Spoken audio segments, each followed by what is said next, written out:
I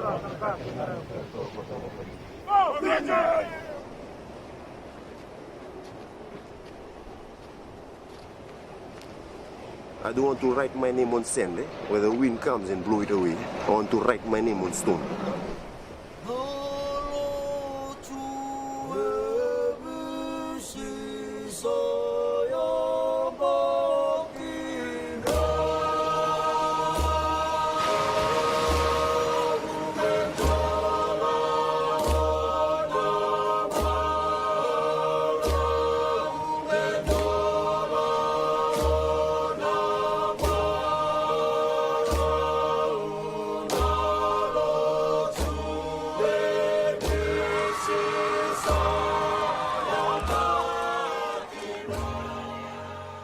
I'm an ardent Fiji fan. Win or lose, I will always go for Fiji. Fiji is the best in the world of sevens. Rugby sevens means a lot of different things to the people of Fiji. It's part of our blood in Fiji. The flair that they have now, it's inborn. And you go around to villages, you see them just running around wild. Every man, woman and child, they all know everything about the team because they follow it so fanatically because it's their team. New Zealand considers rugby as second to religion. In Fiji, it is sevens that is number one. Start from the small children. When they start growing up in school, they play with coconut and bottles. That's why it's natural, right? And they always watch rugby sevens a lot. It's like the Jamaican sprinters. It's one of those stories where you have this team from the islands and this spiritual, mythical creation, really, of these boys that can do amazing things against teams that are more developed, have more money, have more backup, have more things in every category except that ability and that heart and that nation behind them.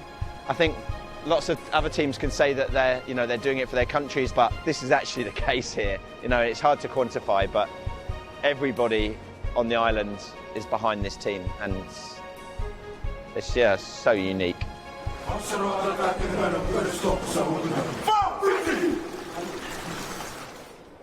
For me, the simple life is the beautiful life, and that transfers onto the field. So my leadership is a simple style, it's simple leadership, and it's the obvious. It's getting the best out of people to get the best out of them on the pitch.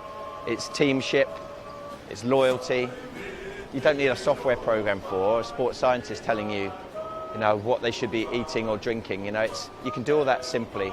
And we've proven that as a team, that having a simple framework, having simple leadership, having simple practices can get you to the very top of the game and can keep you there and can actually push the boundaries on how this game's being played. I am sure the wishes of the people, the heart of the people are with the boys out there on the field, making them strong. And my prayers every day is for the Lord to look after these boys. These boys come from perhaps some of the lowest start points, in life, and they reach some of the highest points in sporting terms for them. And it's an amazing journey for all of them, and also the nation. That fear can't let anyone down.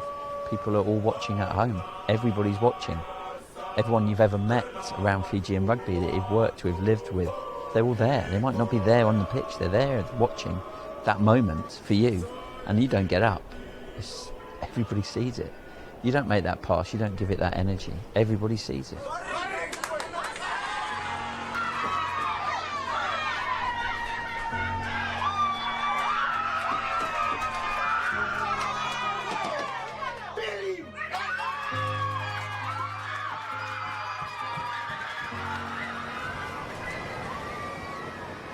When we go out there and we just do our thing, I think it's going to be beautiful. It's really just a humbling experience when you look back at the way you grew up as a kid and the way you wanted to follow your idols, but now you get to live it.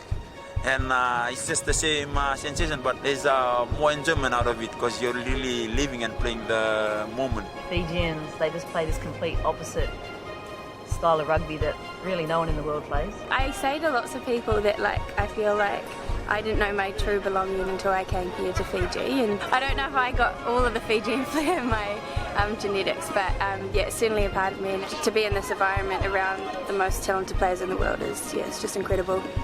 And the way we play, you know, through chaos comes order. We play a chaotic game, but for us that's an ordered game. You know, we know what we're doing.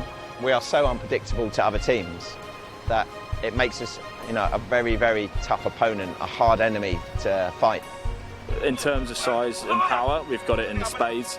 In terms of this technical aspect of the game, the line-out, you know, we've got a foot to a man across the board. So, you know, we need to utilise that, and we also want quick balls so we can play high-tempo rugby.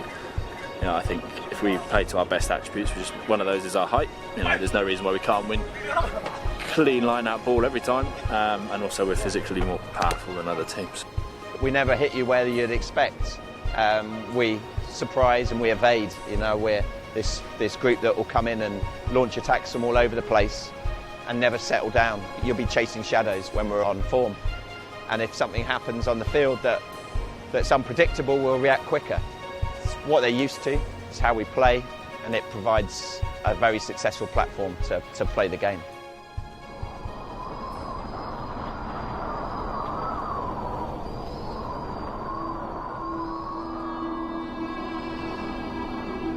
Things like the cyclone knitted the boys even tighter. You get knocked down maybe more times than you can count, but you know, to get back up is really a testament to, you know, what kind of person you are. To see the reaction of people with houses destroyed, you know, nothing left, and still they have their TV on and they're still cheering, and you know that rugby is something else to the people of Fiji.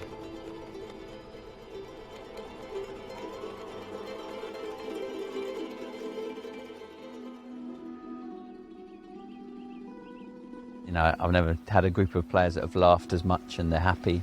They're probably the poorest group of players I've ever coached as well, yet they're certainly the happiest.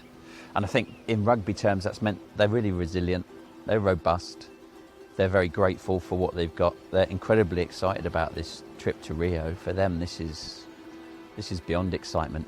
I can hand on heart now say that the team that we're taking to Rio might not win a gold medal, but we're not going to get tripped up by something that we didn't do or a drop in values that we did earlier on in the season or in our preparation that will come back at us in Rio. We've got a side that understand what's required of them. This is our chance to really show people that have never seen Fijian rugby played before exactly what everybody's on about, why we're so different. And none of us want to lose that opportunity. We want to just show Fijian sevens and Fijian rugby, and therefore the island of Fiji at its very best.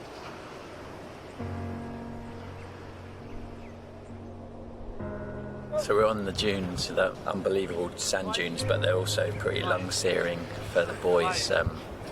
It's hard to recreate unless you're here yourselves, but the flood of lactate into your legs is just phenomenal. I mean, it just swamps your whole body, and you know, in sevens you get that as well, but not to how quickly it suddenly turns over it up here. So your legs get strong fast up here. Obviously the base work we've done in the last 4 weeks has really helped them to recover quicker from the reps that we're doing at the hills. So yeah, they're doing well. But as I said, it's a painful experience. Yeah, the guys are extremely fit. You know, they can run all day, and their repeat speed's unbelievable. There's nowhere to hide. You have to get the job done. You do it as a team, and it's been, you know, a key part of our success over the last couple of years is coming up here.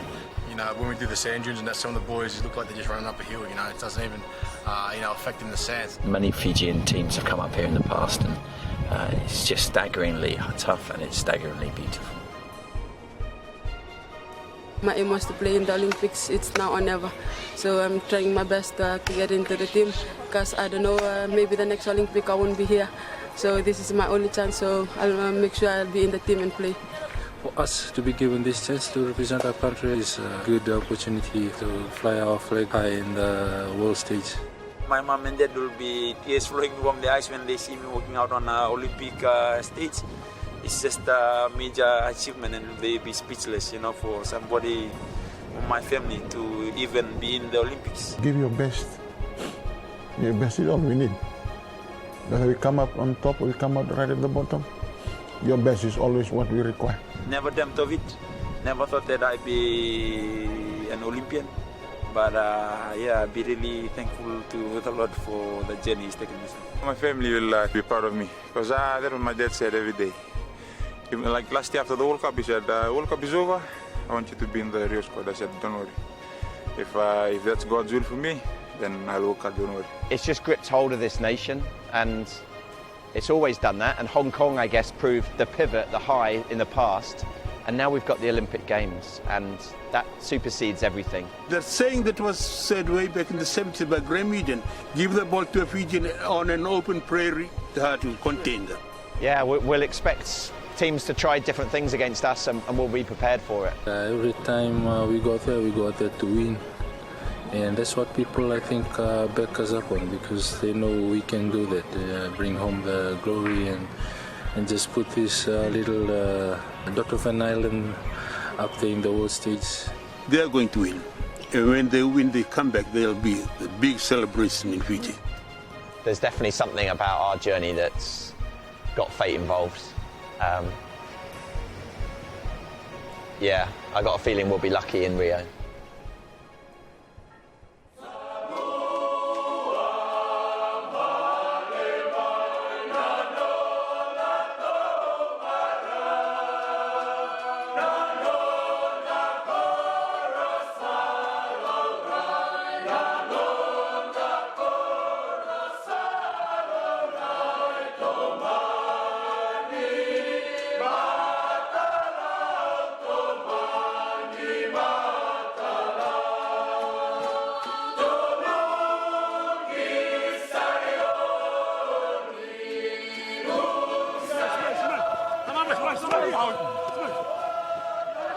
Good, lovely. Lovely. Oh, I like that one. That's good, Billy boy. It's been 3 years hard work that we've got to this point now, and now we've obviously got a small matter of 6 games. It's ridiculous. Doing all this hard work, we're working, all of us are working our asses off and doing what we can. It's for 6 games of sevens rugby, but I hear they're all pretty important, so we've got to do our thing. There are going to be no what-ifs tonight. No what-ifs, Mataka. So pick your shirt up, put it on with pride, and let's go and put in a performance. When we came up to line up in the tunnel, it was something else for me. It's like I was just happy inside, like, you know, something inside I couldn't keep down. They were almost in this trance, this higher plane. When they're like that, no one can touch them. It's like it just made me want to laugh. I don't know what it was, but, you know, it was just something else. It's like inside me, it's like I just wanted to smile, and I saw the boys and they were smiling. And when the Great Britain side walked in, you know, we looked at them, oh, here they are. They were so focused, they were like ready for the final. But when I looked at us, it was like, you know, we were going for a training run or something, because people were just relaxed, just, okay, just smile, let's just go in and enjoy it. And it was just something I'll never experience again, you know.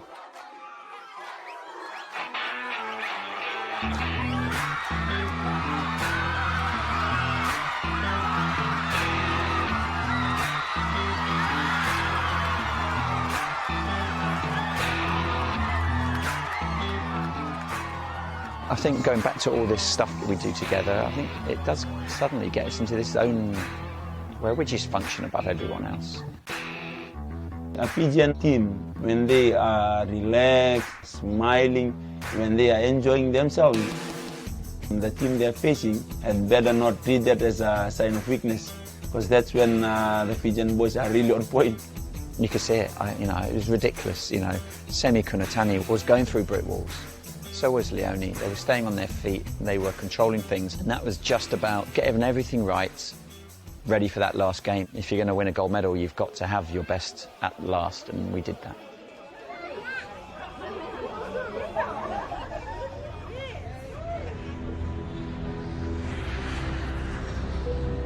To our victorious Fiji Rugby Sevens team, who have just returned from Rio, Kanaka Vakalevu, for representing us with pride in flying the Fiji flag. As soon as we got into Fiji, it's like, yes, now I know that we won, just because of the reaction of the people. But now, it gives me great pleasure to invite the Fiji Rugby Sevens team to see people in your homeland so prideful of what we've done and how happy everybody was, and, you know, the occasions going on. it really just dawned on us how big it is, and what it meant to the people of Fiji.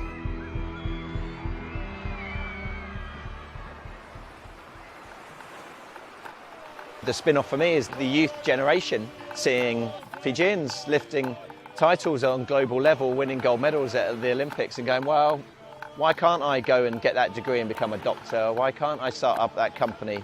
Why can't I fulfill my dreams? I see it in this creative youth in Fiji. They have a drive, this next generation, and hopefully this will be another thing that will push people forward on the island to achieve greatness.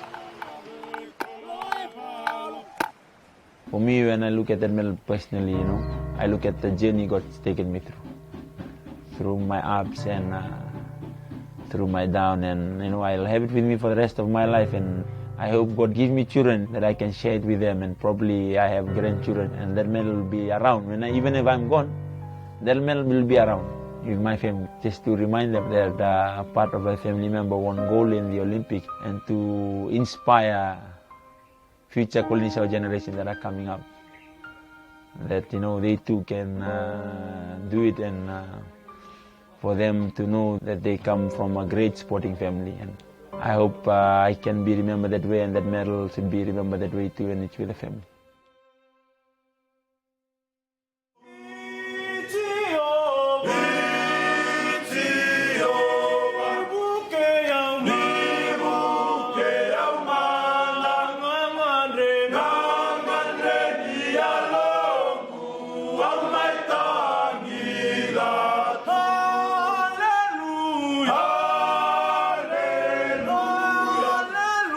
Hallelujah, hallelujah.